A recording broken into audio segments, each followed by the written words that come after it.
அதுக்காக நடிக்கிறோம். நாங்கள் 2 பேர் சேர்ந்து நடிக்கும் போது நீங்கள் சொன்னீங்க பார்த்தீங்களா, எதிர்பார்ப்பு இருக்குன்னு சொல்லிட்டு.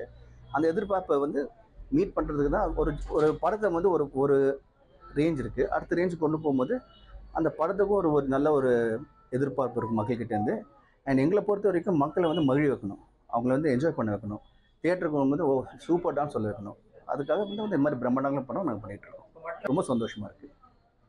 தமிழகத்துல வந்து திரையுலகை சேர்ந்த எம்ஜிஆர் தான் அரசியல் கட்சி ஆரம்பிச்சு சாதித்தார். அதை தொடர்ந்து விஜயகாந்த் வந்து எதிர்கட்சி தலைவராக தற்போது விஜய் ஆரம்பிச்சிருக்காரு. இது எப்படி பார்த்தீங்க? அவங்க கட்சியினுடைய இது வந்து நல்ல விஷயம். அந்த பதில் வந்து மக்கள் தான் சொல்லுவாங்க.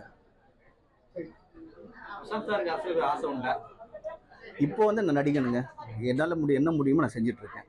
காலம் தான் டைம் சொல்லும். ஒருவேளை உங்களை விஜய் சார் வந்து நீங்க உங்களை அழைத்தானே நீங்க வருவீங்களா? அது காலம் தான் பதில் சொல்லுங்க.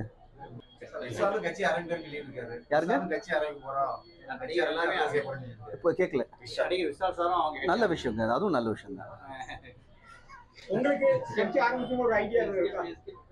இப்போ வந்து நான் நடிகனுங்க. பொருட்செலவில் ஏராளமான ஸ்டார்ஸ் பட்டலில் வச்சு அந்த அந்தகன் படம் பண்ணியிருக்கோம். நல்லபடியாக மக்கள் கொண்டு போய் ரீச் ஆகணும். படம் ரொம்ப நல்லா வந்திருக்கு. கூடிய விரைவில் அந்த படம் வந்து ரீச் ஆகும். நிச்சயமா நிச்சயமா. அப்போ நான் எப்படி ஒரு புது நடிகனா இருக்கணும். இன்னைக்கும் நான் போகும்போது ஃபர்ஸ்ட் டே ஒரு புது நடிகனா தான் செட்டுக்கு போறேன்.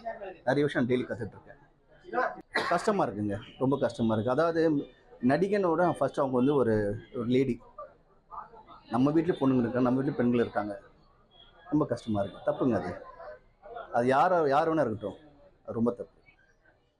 அதான் நம்ம தமிழ்நாடு பண்பாடு ஒன்று இருக்கு. நம்ம யாராக இருந்தாலும் வந்து நம்ம எதுவுமே வந்து குறைச்சியா பேசக்கூடாது, தப்பாக பேசக்கூடாது. கடந்த காலங்களில் பார்த்தீங்கன்னா சினி ஃபீல்டில் எம்ஜிஆர் மற்றும் எம்டி ராமராவோட தெய்வமா கருதிய காலங்கள். ஆனால் தற்போது சினி ஃபீல்டில் ஏற்படக்கூடிய விமர்சனங்களால் மக்களிடம் மனதில் மாற்றம் ஏற்படுது. இதை எப்படி பார்த்தீங்க? மக்கள் வந்து நல்லது நடந்தால் கண்டிப்பாக வந்து ஏற்றுப்பாங்க. மக்கள் வந்து யாரும் ஏமாற்ற முடியாது. ஒன்றும் இல்லைங்க, இப்போ ஒரு திரையரங்கு மூடுறதுக்கு சில காரணங்கள் இருக்கும்.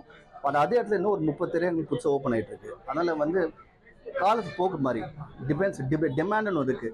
டிமாண்டை வளர கண்டிப்பாக தியேட்டர் சினிமா மறுபடியும் வளரும்.